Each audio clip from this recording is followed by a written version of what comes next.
គម្រោងព្រះជ័យហ្វូណនតេជោចាប់ផ្ដើមជីកនៅពេលទឹកស្រកខាងមុខអាចចុងខែវិច្ឆិកាឬដើមខែធ្នូឆ្នាំ2025ខាងមុខ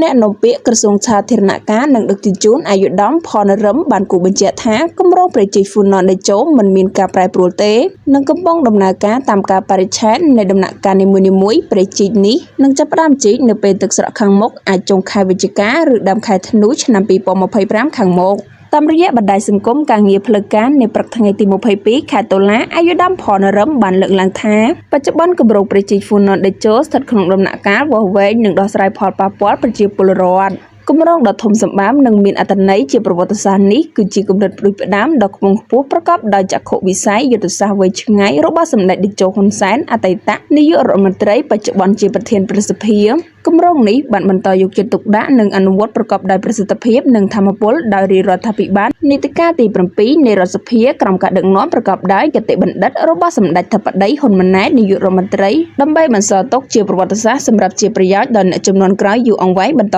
ទៀត